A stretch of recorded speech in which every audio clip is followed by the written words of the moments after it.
On se retrouve aujourd'hui pour un nouvel épisode des clés de l'insertion. J'ai pris la direction de Drancy où je suis allé à la rencontre de l'association Agir Ensemble. Association créée en 2009 par Idriss Niang. Elle a accompagné depuis ces 10 dernières années énormément de jeunes dans l'élaboration de leurs projets d'avenir et concrètement en leur proposant des dispositifs d'insertion tels que le BAFA où l'association Agir Ensemble a pu former plus de 2000 jeunes. Également avec l'auto-école associative qui accompagne les jeunes, mais pas que. Également les personnes qui sont en difficulté et qui trouvent auprès de l'association Agir Ensemble un lieu dans lequel ils se sentent bien et écoutés. Donc j'ai eu le privilège de m'entretenir avec Idriss Niang, son président. Je ne vous en dis pas plus et je vous laisse écouter le contenu de notre rencontre. Bonjour Idriss.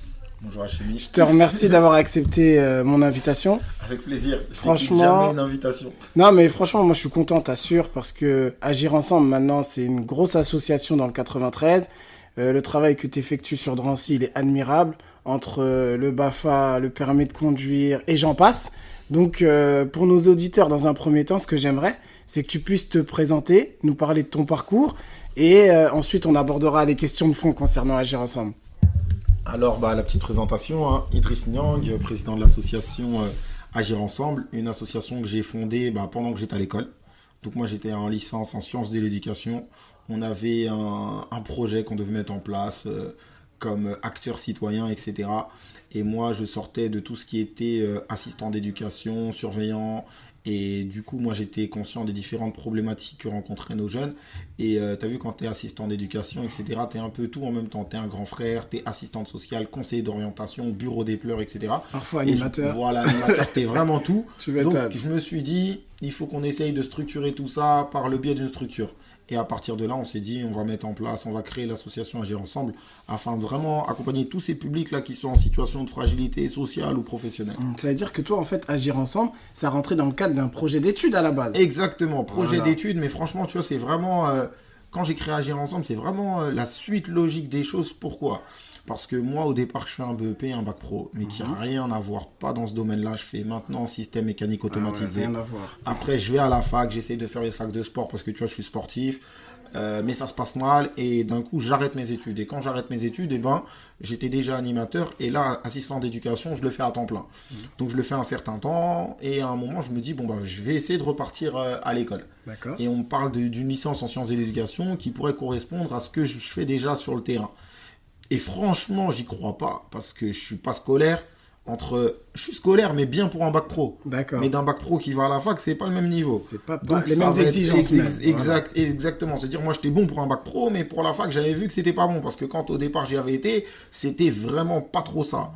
Donc, je me dis, on va tenter, on va y aller. Et du coup, je fais cette VAE. Et quand je fais cette VAE, on m'accepte. Et on VAE pour passer les premières et deuxième années, exactement. Ça veut dire que moi, en fait, j'avais déjà été à la fac, j'avais fait une première année de validé, une seconde année que j'avais arrêtée en cours de route. Et quand je fais la VAE, ça me permet d'aller directement en troisième année. Donc la VAE, validation des acquis de l'expérience. c'est pas le VAP? Non. Validation des acquis professionnels. Professionnel, Voilà. là c'est expérience. Expérience, VAE. d'accord, ok. Et du coup, en fait, ça te permet de valoriser tout ce que tu as pu faire sur le terrain. Et moi, à la fois, j'étais acteur associatif, mais bénévole dans des associations. J'étais assistant d'éducation, j'étais animateur. Et une fois que tu as fait 3 années bien validées sur le terrain, tu peux prétendre à cette VAE. D'accord, c'est Et quand intéressant, je fais ça. le petit dossier, on me permet d'accéder en licence en sciences de l'éducation. Donc, Quelle fac t'as fait? je fais la fac de Paris 8, ça veut dire... Paris 13 au départ, Villetaneuse. D'accord. Donc j'arrive et donc t'imagines, moi je viens d'avoir un bac pro et là j'avais arrêté, pour moi l'école c'était terminé et quand j'arrête en deuxième année, je regarde même la fac derrière moi, genre c'est terminé, j'ai terminé. Et quand je reviens 3-4 ans après, paf, VAE et je suis en troisième année. Donc là je me dis... C'est l'opportunité, c'est maintenant. C'est là. l'opportunité. Voilà. Et je me dis, voilà, je vais pouvoir avoir un diplôme général. Donc pour moi c'est très important. C'est-à-dire cette année-là, Et limite, c'était ton objectif C'est principal. une détermination. En mode taf tout le temps. Voilà, c'est-à-dire que première année, comme moi j'avais été à l'époque, à la fac, suite à un bac, avec un bac pro, j'y vais, mais en vérité, pas si motivé que ça. J'y vais pour y aller, tu vois. Alors que la deuxième fois, quand je reviens, je suis déter. Là, je suis déterminé. Là, je suis prêt à tout casser. C'est marrant ce que tu dis, parce que moi j'ai vécu la même chose. Je suis rentré en 3e année de licence. J'étais déterminé, je travaillais jour et nuit.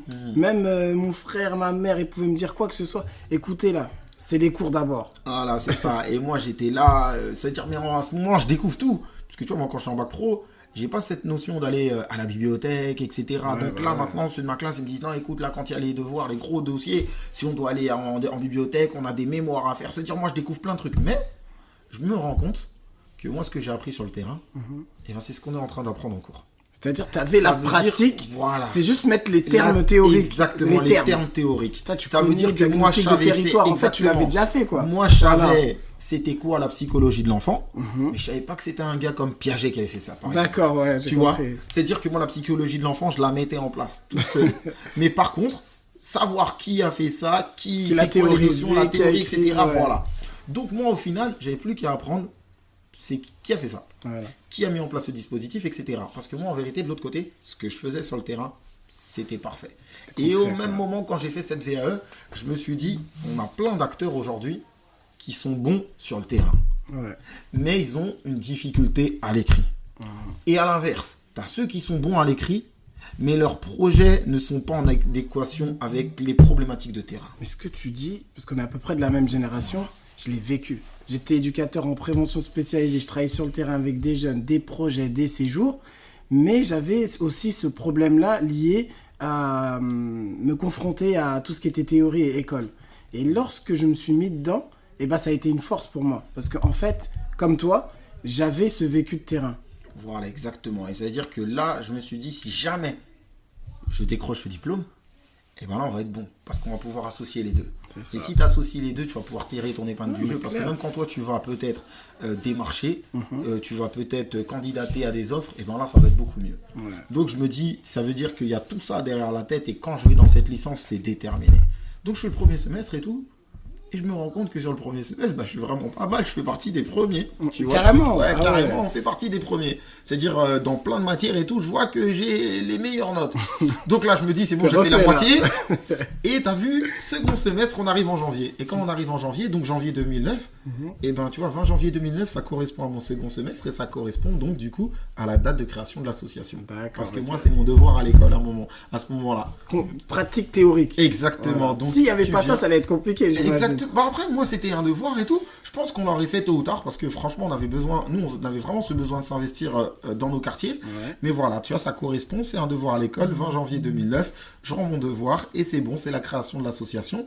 Et au départ, je me suis dit, vas-y, on va travailler vraiment sur tout ce qui est vivre ensemble, etc. Parce qu'il y avait ce besoin, selon moi, dans les quartiers. Et après, je me suis dit, le problème, souvent, quand on vient me voir, c'est quoi ? C'est il n'y a pas d'emploi.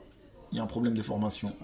Après, il y a des questions de logement, mais ça, on ne peut pas y répondre non plus. Plus 2009, c'est juste après la crise, non ? Exactement. Ça veut dire que nous, on revient, c'est un peu après la crise, c'est un peu après les émeutes aussi, tu vois. On est après tout ça. Donc voilà, il y a une nouvelle génération qui émerge, etc. et qui a envie de faire quelque chose. Donc là, nous, à ce moment-là, je fais l'association. Et au bout d'un an, au début, beaucoup d'actions interculturelles. Mais au bout d'un an, février 2010, donc un an après, BAFA. Et là, on permet à des jeunes de passer ce BAFA à 24 €, alors que c'est une formation qui s'élève entre 400 et 600 €. C'est-à-dire, à la suite de ta première année au niveau associatif, tu t'es dit, il faut que je fasse un projet concret. Exactement. C'est fini, les blablabla. Parce que nous, on faisait. Moi, je me rappelle, on avait fait un tournoi de foot. Et on faisait des tournois de foot, franchement, magnifiques. Mais en fait, c'est quelque chose, c'est une fois dans l'année. Voilà, un barbecue, tu vois, les petites choses comme ça, les projets interculturels, tu fais venir des personnes de renommée, etc. Ça fait plaisir aux jeunes et tout, mais c'est quelque chose de ponctuel. Qu'est-ce que ça apporte sur le long terme, Voilà, en fait ? C'est alors ça, que la le question. BAFA, on s'est rendu compte qu'on pouvait mettre le pied à l'étrier pour certains, pour qu'ils aillent dans le marché de l'emploi. Il y en a pour d'autres, c'était pour financer leurs études. Et surtout, on voyait que cette formation, elle n'était pas accessible parce que quand tu vois qu'un BAFA, c'est entre 400 et 600 € et qu'on avait des familles où ils étaient 7, 8, etc., c'est pas possible. Alors que quand nous, on a réussi à mettre un projet en place et on leur a permis de le passer à 24 €, et bien là, ça a vraiment tout changé. Et c'est dire, pour la petite anecdote, moi j'ai mis le BAFA la première année en février 2010. C'est un projet qui court encore 10 ans après. 10 ans après. Combien de bénéficiaires ? Et là, plus de 2000 et quelques bénéficiaires. Plus de 2000 personnes formées par notre structure. On représente 80% des animateurs de notre ville. Tu vois le truc? De Drancy. De notre ville. Ça veut dire que c'est c'est impressionnant. Et là, maintenant, on en fait partout. Donc l'idée, tu as vu, au départ, on avait commencé, on faisait des partenariats avec des organismes de formation. Et là, la suite logique, c'est que nous-mêmes, on devienne cet organisme de formation. Étape-là. Exactement. Parce que, comme pour revenir à ton histoire, la pratique, on l'a. Ouais. Maintenant, il faut qu'on rentre dans le côté organisme de formation pour qu'on puisse aussi, vos valeurs, les transmettre. Exactement. Parce que nous, à l'époque, on était, par exemple, tu vois, un BAFA, à l'époque, je devais louer une salle. Une location de salle, à titre gracieux par la municipalité. Bien, mais voilà. Mais aujourd'hui, des locaux, on en a. Après, les animateurs, tu vois, pour être formateur BAFA, il faut juste être un BAFA complet. Bon, ça fait 10 ans que je mets des BAFA en place, donc tu t'imagines bien que j'ai beaucoup de BAFA complets autour de moi. Tu m'étonnes. Voilà. Après, des BAFD, c'est la suite juste après pour devenir directeur, j'en ai même. Parce que ceux qui ont commencé le BAFA avec moi en février 2010, ils avaient 17 ans. Mais là, ça fait 12 ans. Ça veut dire que certains d'entre eux, ils ont 27, 28, 29, une trentaine d'années. Il y en a, ils sont devenus directeurs. Peut-être tu as même des responsables de service. Il y en a, ils sont devenus professeurs des écoles. Tu sais, c'était vraiment le départ pour eux. Quand ils avaient 17 à 18 ans, aujourd'hui, on a une très grande fierté sur ce BAFA. On a des professeurs, on a des directeurs, il y en a, c'est devenu mes collègues, tu vois. Certains autres, c'est devenu des responsables associatifs. Et c'est des référents même au niveau de la vie. Exactement, c'est des référents. C'est-à-dire que nous, pour mettre en place les projets, maintenant, je peux m'appuyer sur eux. Parce que, voilà, eux, ils sont beaucoup plus jeunes quand même. Bien sûr. Donc, ils sont plus près du terrain que moi. Actuellement. Ils sont plus proches des générations. Voilà. Mais nous, le fait qu'on ait structuré notre association, ça nous permet d'avoir toujours un contact sur le terrain, même si nous-mêmes, on n'y est pas. J'ai compris. C'est-à-dire que tu connais la température de ton terrain. Exactement. Si demain, il y a un truc à Drancy, il y a quelqu'un qui va te le faire remonter. Parce que dans chaque tranche d'âge, entre guillemets, tu as des référents. Exactement. Mais ça, c'est intéressant. Ça. Et moi, pour revenir sur le BAFA, ce que je trouve qui est fort, c'est qu'en réalité, parce que surtout dans la période actuelle, au niveau de l'insertion professionnelle des jeunes, tu vois, il y a eu le Covid, là, c'est la galère. Par exemple, au mois de juin, on a Jean Castex qui a mis en place le projet 6,5 milliards d'euros pour financer justement toutes les actions au niveau de l'insertion professionnelle. Moi, je trouve, c'est mon avis personnel, on se perd beaucoup dans les dispositifs. Alors qu'il y a des choses concrètes comme le BAFA qui apportent des résultats directs. Direct, le BAFA, le permis, tu vois, la mobilité. Voilà, le permis, maintenant. Qu'est-ce que tu as fait pareil avec le permis? Explique-nous. Exactement, c'est ça. En fait, à chaque fois, tu vois, par exemple, sur l'association, on est sur plusieurs axes. Tu as des pôles. Mais, quand tu regardes bien les choses, tu vois qu'un pôle en amène un autre. D'accord. Ça veut dire que quand tu mets le BAFA, on s'est rendu compte que le BAFA, c'était bien. Ça permettait pour les jeunes de financer leurs études, etc. D'entrer dans le monde du travail direct. Dans le monde du travail, mais c'est déjà une période. Tu vois, c'est une petite période. Si tu as envie d'aller plus loin, tu essayes de faire par exemple un BAFD, mais surtout un BPGEPS, un DGEPS, etc. Et là, on s'est rendu compte que pour le domaine du travail, nous, on est à côté de la zone aéroportuaire, Roissy. On ne demande pas ton bac. Et Paris aussi. Enfin, je veux dire, Paris. Pas loin de... Encore Paris, c'est autre chose. Pourquoi Roissy, Paris, en transport, tout va bien. T'as pas tort. C'est encore mieux. C'est vrai que c'est mieux. Alors que pour aller à Roissy, on te demande une seule chose, ton permis. La voiture. On te demande d'abord ton permis et après tes études. Ah, carrément. D'abord ton permis, après tes études. On va te demander pourquoi. Parce que tu vas travailler en horaire décalé. La mobilité. Ça va être du 4h du matin, ça va être du 23h. Et ça, si tu n'as pas la mobilité, ça va être compliqué. Et nous, on a énormément de jeunes. C'est un bassin en fait, limite. Exactement. Ça veut dire que nous, même pas que ce soit le 93 ou le 95, nos jeunes, beaucoup, ils vont aller sur l'aéroportuaire. Sur les métiers, agent d'escale, de la sûreté, même si c'est pour nettoyer l'avion. Je pense même à des mères de famille, etc. Tout le monde, l'aéroport, ça fait rêver. C'est un pôle d'attraction. Exactement. Voilà, c'est un pôle d'attraction. Et ça, c'est des métiers qui sont... il y aura toujours du travail, etc. Parce que il y aura toujours des avions. Ça, c'est incontournable. Donc voilà. Et donc, on a besoin de cette mobilité. Donc, au départ, on met en place un projet pour permettre aux jeunes, encore une fois, de passer ce permis à 150 €. À 150 €. Exactement. Comment? Moi, j'ai passé le permis en 2005 à l'époque. Si j'ai eu de la chance, c'est mon père qui m'avait financé. Ouais. En tout, ça m'avait coûté 900 €. Mais 900 € à cette époque-là, c'était énorme. C'est 1500 aujourd'hui. 1500. Là, tu me parles d'un BAFA divisé par 10. Non, pardon, d'un permis divisé par 10. Comment t'as fait? Nous, on répond toujours à des appels à projets. Nous, on trouve des partenaires. Et l'idée, c'était que les jeunes, en fait, c'est quoi le problème? L'aspect financier. Mais c'est la base. Parce que on est d'accord qu'un permis aujourd'hui, tu le passes à 17 ans. Tu t'inscris à 17 ans pour pouvoir le passer à 18 ans. Mais le souci, c'est quoi? C'est qu'à 17 ans aujourd'hui, tu es au lycée. Et quand tu es au lycée, tu ne perçois pas de salaire. Et Donc tes forcément, parents, ça ils ont va pas être tes forcément parents. les moyens. Et c'est pas les parents de tout le monde qui peuvent payer un permis à 1500 Surtout euros. dans des villes comme Drancy, où on sait que le taux de chômage il est élevé. On sait que. Pas voilà. forcément Drancy, tu vas... Non, t'as raison, pas permis, forcément Drancy, t'as raison. le excuse-moi, permis, t'as raison. c'est une problématique à l'échelle nationale. Tu regardes, c'est à l'échelle nationale. Tu peux même Ça veut m'éclairer dire que les dom-toms, tu peux aller. Bah regarde, j'ai un partenaire des dom-toms qui m'appelle pour mettre en place le projet tu du vois, ça permis m'étonne là-bas. pas. Tu vois, donc c'est vraiment à l'échelle nationale. Et par exemple, tu vois, nous, au départ, on le met en place pour 10 jeunes sur le territoire de la Seine-Saint-Denis.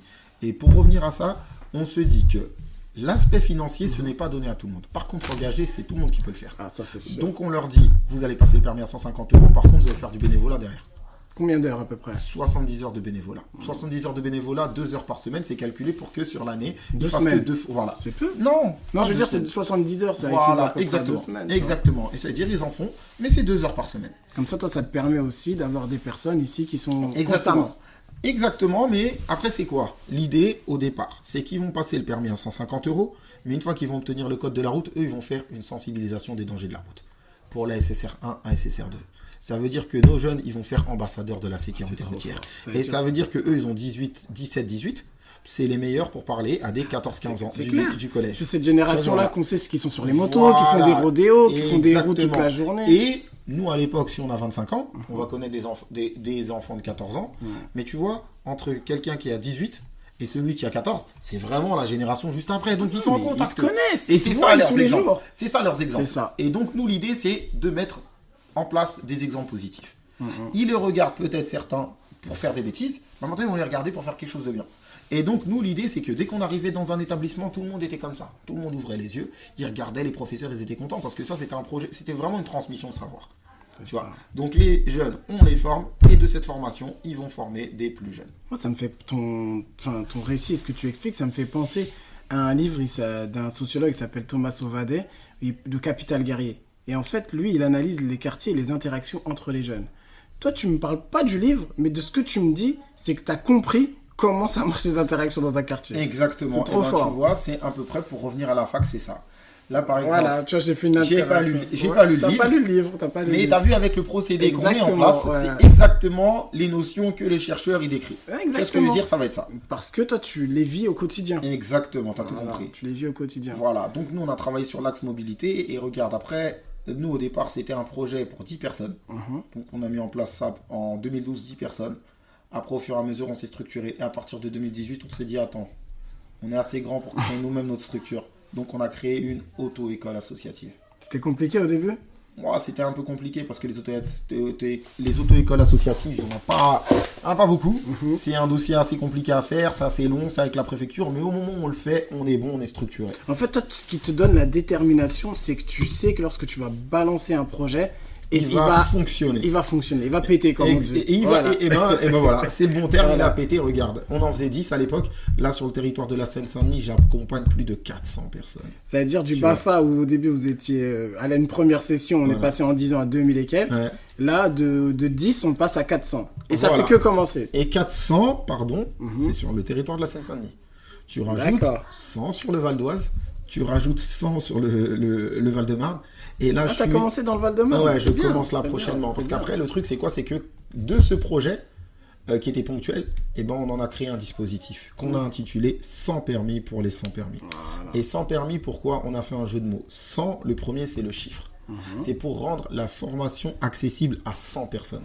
Et le deuxième 100, SANS, pour ceux pour qui c'était difficile d'accéder à cette formation. Voilà, les Tu 100 vois. permis, ça veut dire les moins dotés, quoi. Exactement. Ceux qui n'ont pas cette possibilité-là, Exactement. malheureusement, d'avoir accès au permis. Voilà, et nous sur ce public, du coup, là maintenant on a décliné plusieurs publics. De ce dispositif, pardon, on a décliné plusieurs publics. Le premier, ça va être les mères de famille, monoparentales. Donc elles vont pouvoir le passer par le biais de leur CPF, le compte personnel de formation. C'est-à-dire qu'elles ont cotisé pour ce droit à la formation sans le savoir. Mais ça, elle ne le savait pas. C'est-à-dire que toi, Exactement. quand tu as C'est-à-dire imaginé que ce quand elles dispositif, comment tu eh t'es ben, dit, c'est des dames de ménage, c'est des personnes... Voilà, ça D'accord, veut dire j'ai que nous on compris. était conscients qu'elles avaient un gros CPF. Parce que moins tu es formé, plus ton CPF va être conséquent. C'est ça. Donc là, premier public, les mères de famille. Second public, les lycéens, étudiants. Troisième public, on a pris maintenant les personnes qui sont incarcérées. Ah, tu commences en prison. Ouais, toi. on a C'est fait pas mal. un partenariat avec un pénitencier. Et en fait, on va permettre aux jeunes de passer le code pendant qu'ils sont en incarcération, ils vont le travailler, pour qu'à l'issue de l'incarcération, ils puissent avoir un conduite. Voilà, et qu'ils aient un projet dans lequel ils nécessitent cette conduite. D'accord. Donc, voilà. Donc, premier, mère de famille. Second, lycéen étudiant.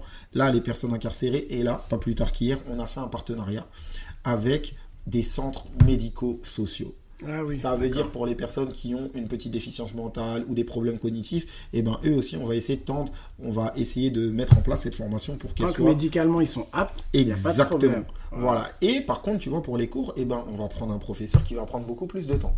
Tu vois, pour leur expliquer les choses, etc. Donc hier, c'était la petite présentation. Et là, il est clair que ça va faire partie de nos projets phares. Parce qu'au départ, nous, l'idée, c'était vraiment d'essayer de développer et d'exporter notre projet au niveau national. D'accord. Parce que nous, on est conscient que les problématiques qu'on a sur nos territoires sont similaires. Elles se multiplient. Aux problématiques qu'on va avoir en zone rurale. Et quand tu vas faire un partenariat avec Amazon, là, il manque que ça, pour faire des chauffeurs-livreurs. Exactement. Désolé, je te dis ça comme ça, c'est peut-être une idée. Hein. Après, tu vois là, par exemple, ce projet, on amène un autre, celui de la SNCF. Voilà, vas-y, voilà. SNCF. Et ben, tu vois, la SNCF, pour la SNCF, Transkéo, ça, c'est des partenaires qui passent par nous pour tout ce qui est recrutement de conducteurs de tramway sur l'Île-de-France. Comment ça s'est fait? Un peu bizarrement. Pourquoi? Parce que nous, en fait, on a une personne qui travaille pour eux. D'accord, un bénévole. Non, pas du tout. Un ami à nous. Un ami d'enfance, d'accord. Qui travaillait à la SNCF. Et à ce moment-là, il y a un gros projet. Ils recrutaient sur le T4 et ils avaient des difficultés. C'est vrai que c'était la nouvelle ligne. La nouvelle ligne, etc. Ils avaient des difficultés. Donc, comme ils avaient des difficultés, ils ont travaillé avec des structures d'insertion. Ça ne le faisait pas trop.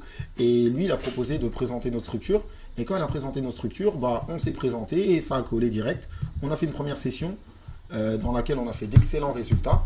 Et à partir de là, on a conclu un partenariat avec eux. Parce que quand tu parles du terme difficulté, en fait, ces difficultés, elles étaient liées au recrutement. Ils n'arrivaient pas à recruter? Exactement. Comment tu fais pour pas pouvoir recruter? Parce qu'aujourd'hui, c'est comme tout recruteur, je pense on a tous les mêmes soucis. C'est quoi?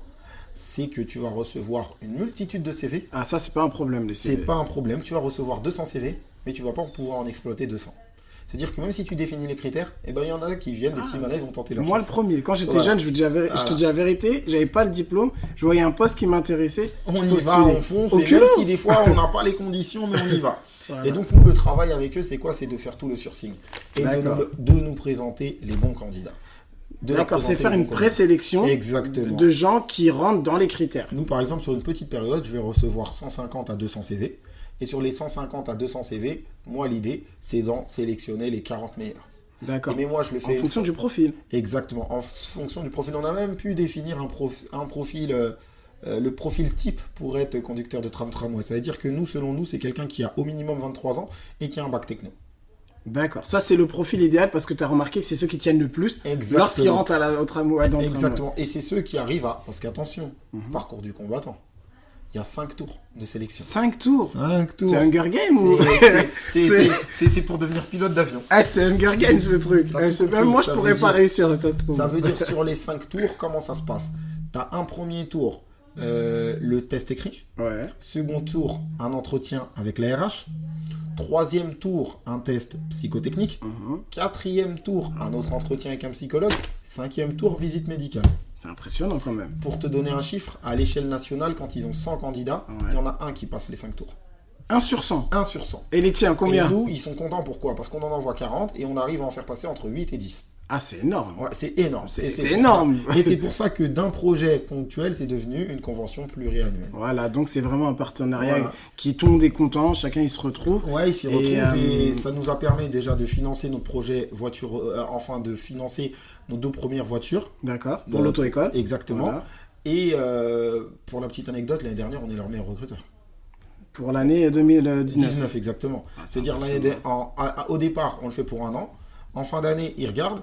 Et ils me convoquent et ils me disent, vous êtes notre meilleur recruteur, nous on aimerait travailler avec vous à plus long terme. Ah oui, c'est impressionnant, félicitations. Voilà. Parce que moi, ce que j'aime dans cette démarche, c'est qu'en fait, à la base, tu avais le projet de soutenir la jeunesse. C'est-à-dire travailler avec les jeunes, leur donner des perspectives. Et je trouve que c'est ce qui manque un peu actuellement, c'est-à-dire qu'on est beaucoup dans des enjeux théoriques, mais concrètement, pour passer à l'action, malheureusement, c'est mon avis, il manque quelque chose. Et toi, dans BAFA, tu as réussi à concrétiser en faisant une auto-école, de l'auto-école en travaillant à la SNCF. Et ce travail-là, il porte ses fruits aujourd'hui. Parce que Agir Ensemble, c'est plus Idriss Niang, c'est une communauté. D'accord, c'est une communauté. Après, l'idée, c'était ça. C'était vraiment de structurer toutes les choses à différentes étapes. Mais, comme on l'a souligné tout à l'heure, c'est un travail de 10 ans. Ah non, mais c'est là, ça. Ça porte ses fruits actuellement depuis 2-3 ans, 3-4 ans. Mais par exemple, regarde, en 2018, moi, à l'époque, par exemple, je me rappelle, on avait fait la dictée des cités avec Rachid Santaki, que tu as interviewé aussi. Ouais. Et à cette époque-là, on arrive à faire le record, tu vois, on a 1200 et quelques personnes. À Drancy, là. Ouais, 1234 personnes, mais ils viennent de partout, tu vois. Et nous, on n'imagine pas faire plus qu'une dictée, quoi, tu vois. Nous, on était là, on faisait nos quelques permis, quelques BAFA, etc. Et franchement, on était satisfaits, tu vois. Mais là, le fait d'être passé à l'auto-école associative, déjà, ça a changé quelque chose. Et juste avant l'auto-école associative, nous, un partenariat avec des structures telles que la SNCF, tu vois. Premier réseau ferroviaire de France, tu vois le truc. Ouais, ça veut dire qu'à partir de là, c'est quand t'as un gros comme ça, c'est du solide, là, qui te fait confiance. Forcément, il y en a d'autres qui veulent bosser avec toi. Après, on a des entreprises aussi, bah, tu vois, on a Randstad qui veulent travailler avec nous. On a du costaud. D'accord. Et ça, c'est des trucs inimaginables il y a 10 ans en arrière. Pas possible. Moi, à l'époque, je faisais un partenariat avec l'épicier du coin, je faisais des saltos. Tu vois, tu m'étonnes. Je faisais des saltos, on était contents. Et là, aujourd'hui, c'est travailler avec des gros. Et dis-moi, par rapport au Covid et les conséquences qu'il y a pu avoir, toi, tu étais à Drancy, en plus, tu es en plein dans le quartier. Est-ce que tu sens que chez les jeunes, il y a beaucoup plus de jeunes qui viennent tu sens qu'il y a beaucoup plus les gens ils sont de plus en plus en galère ou c'est pareil? Bah alors, par rapport au Covid... il y a on va sentir plus de difficultés, mais tu vois, les différents services de l'État, ils nous ont orientés pour que, tu vois, tout ce qui est accès, formation, par exemple, tu vois, moi, je faisais pas de BAFA pendant les grandes vacances, habituellement. Et là, j'en ai fait 5. C'est-à-dire non-stop. T'en faisais un, tu terminais, t'en faisais un autre, t'en faisais un autre. Et ça permettait à beaucoup de jeunes de pouvoir travailler pendant l'été, tu vois. C'est-à-dire que nous, notre travail actuellement, c'est de multiplier toutes les actions de formation ou d'accès à l'emploi. Ça veut dire que avant, j'en faisais quelques-unes. Et là, on va les doubler à chaque fois. C'est-à-dire, sur une petite période, on va pouvoir les doubler. Et après, nous aussi, on va s'appuyer sur des dispositifs de l'État. Parce que nous, en fait, ici, c'est ce qu'on fait depuis toujours. C'est de l'ingénierie de projet. Ça veut dire, pas forcément, tu vas pas faire des demandes de subventions, mais tu vas faire intervenir des dispositifs. Exemple, des dispositifs qui sont donnés à tout le monde, mais que les gens ne vont pas connaître. Par exemple, je vais te donner un exemple sur le permis. Moi, je fais l'usage des CPF. Pour le compte personnel de formation. C'est pour ceux qui travaillent. Qui existe, voilà. Qui est pour tous les Français. Et que, mais que les gens, ils ne savent pas. 90% de nos publics, ils ne savent pas qu'ils ont un CPF. Et cette année, c'est pire, c'est qu'il y a le DIF avec, donc le droit individuel à la formation. Et si tu ne l'utilises pas cette année, au 31 décembre, tes droits, ils sont perdus. T'imagines? Et quand je te parle de droits, il y en a, ils ont peut-être 4 à 5 000 euros sans le savoir. Ouais, j'ai lu un article sur ça hier, justement. La bombe à retardement. Voilà, exactement. C'est-à-dire, là, on est à J-60 jours. C'est-à-dire que si tu ne prends pas ton DIF, tu l'auras perdu. Et tu as peut-être travaillé une dizaine d'années pour obtenir 4 à 5 000 euros. Donc, on va avoir le DIF, on va avoir le CPF, mais par exemple, toi, tout ce qui va naviguer autour du permis. Moi, je vais faire, par exemple, pour ceux qui sont au Pôle emploi, ils ont une aide au permis. Ils ont une aide au permis, c'est un dispositif du Pôle emploi, mais ils ont encore un autre dispositif qu'on va appeler l'AIF, l'aide individuelle à la formation. Moi, je connaissais voilà, et tu vois, ça... Alors moi, je travaille dans le domaine et tout, mon travail, c'est de connaître tout ça. Ah, c'est ça. Tu vois, mon travail, c'est de connaître tout ça.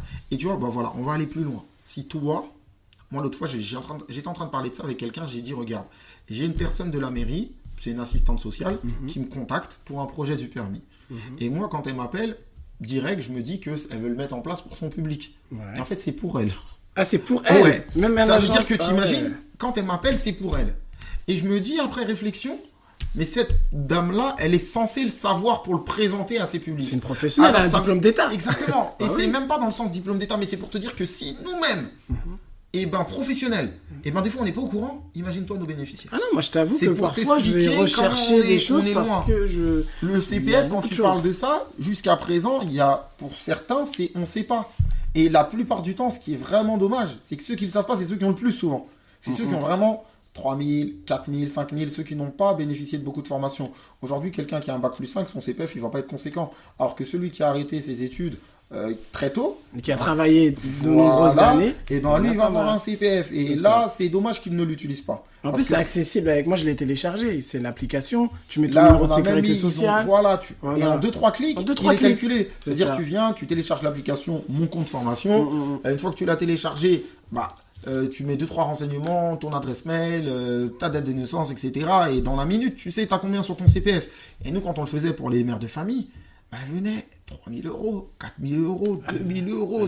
Elle pleurait de joie. Bah, Parce tu qu'elle pleurais savait de que joie, tout était financé. Exactement, c'est-à-dire ça. que là, tu viens, tu vas faire ton projet permis, tu vas faire peut-être 50 heures, 60 heures, parce que le problème du permis, Mais c'est c'est quoi? ça, c'est l'aspect financement, des financier. heures. Des heures de Maintenant, si conduite. tu pouvais conduire sans cesse, faire 100 heures, 200 heures et tout, et qu'à aucun moment l'aspect financier rentre en compte, et ben là, c'est En fait, je veux dire, magnifique. ça ôte une pression Exactement. psychologique qui fait que la dame ou le jeune, il peut se bloquer au volant en se disant mince, j'ai pas assez de sous pour pouvoir embrayer derrière. Exactement. Ouais, c'est ça, Tu as t'as tout compris. raison. Mais tu sais, moi, il y a deux mots que je retiens de notre entretien et je trouve que ça résume bien les choses. C'est le terme outil et c'est le terme ingénierie de projet. C'est-à-dire que quand tu parles d'outils, toi, ton objectif, c'est de doter les jeunes et les personnes en difficulté d'un maximum d'outils qui vont leur permettre de s'insérer professionnellement. T'as tout compris. Et le deuxième mot, quand on parle d'ingénierie de projet, c'est de l'ingénierie sociale, c'est créer à partir de ce qui existe. C'est pas forcément tu veux faire pour faire, non. Tu prends ce qui existe, tu le modélises afin de permettre aux personnes qui peuvent en bénéficier d'avoir droit, comme un BAFA à 24 euros par exemple, un permis à 150 euros. Et je trouve que c'est ça, c'est vers ça qu'on doit tendre. Moi, ce que je dis tout le temps, les dispositifs, ils existent. Les structures existent, les missions locales, les écoles de la deuxième chance. T'as vu tout ce qui existe dans notre pays? C'est juste l'adéquation. Agir ensemble, en fait, c'est une passerelle. Exactement. C'est une passerelle. Nous, quand on a fait Agir ensemble, c'était vraiment le titre, c'est regrouper différentes compétences pour nos publics. C'est ça. Ça veut dire que nous, là par exemple, là maintenant c'est bien, on a vraiment beaucoup de compétences différentes, tu vois. Et après, moi, mon travail aussi, c'est dans un domaine précis de vraiment savoir tout ce qui se passe. Par exemple, là, on est sur le projet du permis, et ben on a toutes les règles au permis. Tu fais une veille, en fait, Exactement. juridique, veille professionnelle, voilà, parce que veille. là, par exemple, là, depuis un certain temps, là, maintenant, on a des employés. Donc Ah là, oui. c'est avec tout ce qui est Droit droit du du travail. travail, inspection du travail, etc. C'est des choses qu'on découvre. Et sans te renseigner, ben, tu peux très facilement rentrer dans l'illégalité. C'est vrai. Tu vois, c'est-à-dire que là, par exemple, la visite médicale pour tes nouveaux employés, tu sais, des petites choses comme ça de base. Bah, que moi, Tu diras, c'est pas grave. Mais non, c'est grave. non, bien Voilà. sûr. Et moi, à l'époque, bah, c'est moi qui suivais ma visite médicale parce que j'étais un employé. Et maintenant Oui. que j'emploie des gens, bah, il faut que je sois dans les normes. C'est pas le même statut. c'est Voilà, vrai. exactement. Et comment dirais-je également, agir ensemble, c'est vraiment une passerelle et c'est un pont même qui permet aux personnes les plus en difficulté et d'aller d'intégrer notre société. Exactement. Bah, je te remercie beaucoup Idriss. Merci Franchement, à toi. t'assures, ton travail au quotidien il porte ses fruits. J'espère que ça va continuer. Et On est déterminé. on donne de la force. Exactement. T'en as pas besoin, mais Merci. Non, j'espère vraiment on a que ça toujours va besoin. continuer. On en a toujours J'espère besoin. vraiment que... On n'en a jamais assez. vrai, mais- C'est pour ça que franchement, toutes les. Moi, à partir du moment où il y a une personne qui me donne un peu d'importance, etc., je peux pas dire, ah bah non, ça m'intéresse pas. Alors c'est moi je suis impossible, ça. personne, mais j'essaie à Alors, travers mon ça va, podcast de très donner bien. la parole aux personnes qui méritent de l'avoir. Ah Voilà. bah, merci pour tout. Merci à toi, allez, ciao. Ciao.